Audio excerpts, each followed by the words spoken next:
Hello and welcome back. Market में आज हमने एक लैकलस्टर सेशन देखा है। In fact for better part of the day आज निफ्टी थोड़े नेगेटिव टेरिटरी में ही काम करता हुआ नजर आया, लेकिन टुवर्ड्स द एंड एक फ्लैट क्लोजिंग हमको देखने को मिला। निफ्टी में आज हमने करीब 18,500 के आसपास का क्लोज देखा है और बैंक निफ्टी में हमने एक 75 पॉइंट की एक हल्की सी बढ़त देखी है, जो कि 43,700 के हल्के से ऊपर जाके बैंक निफ्टी आज बंद होने में कामयाब हुआ है। तो नेट नेट एक दोनों ही इंडाइसेस में एक थोड़ा सा lacklustre kind of consolidation वाला सेशन देखने को मिला। कोई मेजर प्राइस एक्शन इधर साइड में नहीं देखने को मिला, ना निफ्टी में ना बैंक निफ्टी में। तो एक कंसोलिडेशन वाला सेशन प्योरली इसको कह सकते हैं। निफ्टी की जहाँ तक बात करें तो निफ्टी में हम पिछले कुछ दिनों से देख रहे हैं कंसिस्टेंट एक ग्रेजुअल ड्रिफ्ट हमको देखने को मिल रहा है और उस ड्रिफ्ट के चलते 5 डेज एवरेज और 13 डेज एवरेज दोनों कन्वर्ज हो चुके हैं, जो कि हम क्लियरली चार्ट पे देख सकते हैं। और आज जिस तरह का एक दबाव मार्केट में देखने को मिला, तो वो दिखा रहा था कि कहीं ना कहीं मार्केट थोड़ा सा एग्जॉस्टेड नज़र आ रहा था। और एक प्राइस एक्शन जिस तरह का हम पिछले कुछ दिनों से देख रहे थे मार्केट में ऊपर की तरफ का, तो वो कहीं ना कहीं पिछले 2-3 सेशन से थोड़ा सा एब्सेंट है। इंडेक्स में वो उस तरह का मूवमेंट या मोमेंटम थोड़ा सा एब्सेंट है।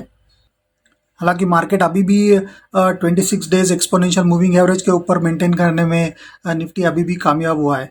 60 मिनट चार्ट पे अगर हम नज़र डालें आवरली चार्ट पे निफ्टी के, तो फ्राइडे को जब निफ्टी 18,520 के नीचे फिसल गया था, तो उसके बाद से ये बहुत एक स्ट्रॉन्ग हर्डल बना हुआ है और कंसिस्टेंटली आज पूरे दिन मार्केट में एक अटेम्प्ट होता हुआ नज़र आया ऊपर जाने का। लेकिन जैसा कि हम देख सकते हैं यहाँ पे आवरली चार्ट पे कि 18,500-520 का एक बहुत स्ट्रॉन्ग रेजिस्टेंस जोन बना हुआ है निफ्टी के लिए ऑन आवरली चार्ट। तो इसको जैसे ही टेकआउट करेगा तो फिर थोड़ा सा ऊपर की तरफ का मोमेंटम डेवलप होता हुआ हमको नज़र आ सकता है, जो कि निफ्टी को 18,640 18,700 की तरफ लेके जा सकता है। लेकिन एज ऑफ नाउ वो एक बहुत स्ट्रॉन्ग हर्डल बना हुआ है और ऐसा नहीं कि वहाँ से बहुत दूर जाके निफ्टी क्लोज हुआ है, बिल्कुल 18,500 के आसपास ही क्लोज है। तो ये कह सकते हैं सेफली कि एक बहुत क्रूशल लेवल पे आके निफ्टी क्लोज हुआ है आज के सेशन में।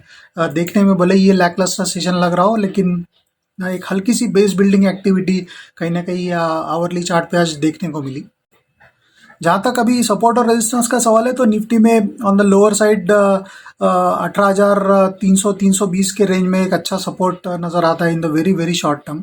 और ऑन द हायर साइड जैसा मैंने कहा कि 18,520 का एक इमीडिएट हर्डल है इंडेक्स के लिए, और वो टेकआउट होता है तो फिर 18,660 18,700 तक के मूव्स भी हमको एक्सटेंड होते हुए नज़र आ सकते हैं। तो ब्रॉडली ये दायरा लग रहा है निफ्टी का अगले कुछ सेशंस के लिए।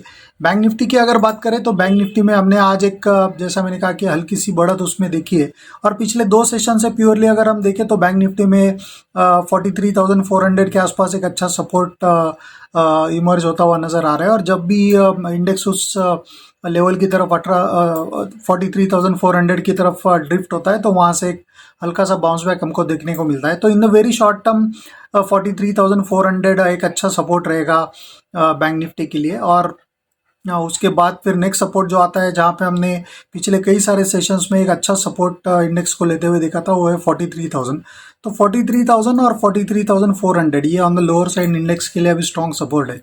इमीडिएट हर्डल जो रहेगा वो फ्राइडे के सेशन का जो मेजर हाई था इंडेक्स का 43,853, तो वो एक इमीडिएट हर्डल होगा इंडेक्स के लिए। और उसको टेकआउट करता है तो फिर जैसा हमने प्रीवियस कुछ वीडियोस में भी कहा था, ये 44,400 44,650 तक भी ये मूव एक्सटेंड होता हुआ हमको नज़र आ सकता है।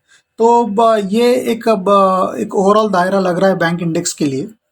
और मल्टीपल एवरेजेस अभी भी पॉजिटिवली प्लेस्ड है निफ्टी और बैंक निफ्टी दोनों की। उसमें कोई भी ट्रेंड रिवर्सल का इंडिकेशन ऐसा सच नहीं है, बस थोड़ी सी एक थकावट दोनों इंडाइसिस में हमको देखने को मिली। और लग रहा है कि पिछले कुछ दिनों के जो मेजर गेन्स हमने दोनों इंडाइसिस में देखे थे, उसको कहीं ना कहीं डाइजेस्ट करने की कोशिश दोनों इंडेक्स करते हुए नजर आ रहे हैं। तो इन द शॉर्ट टर्म देखते हैं अभी ग्लोबल क्यूज किस तरह से मिलेंगे, वो बहुत मैटर करेंगे। लेकिन ब्रॉडली मीडियम टू थोड़े से लॉन्गर पीरियड टाइम फ्रेम के अगर चार्ट्स पे हम नज़र डालें तो स्ट्रक्चर अभी भी पॉजिटिव है। In the very short term जैसा मैंने कहा कि छोटे मोटे speculative dips in between market में हमको देखने को मिल सकते हैं, लेकिन ब्रॉडर अंडरटोन मार्केट का जो है वो अभी भी स्ट्रांग बना हुआ है, वो अभी भी ऊपर की तरफ का ही रुख टेक्निकल चार्ट्स पे दिखा रहा है।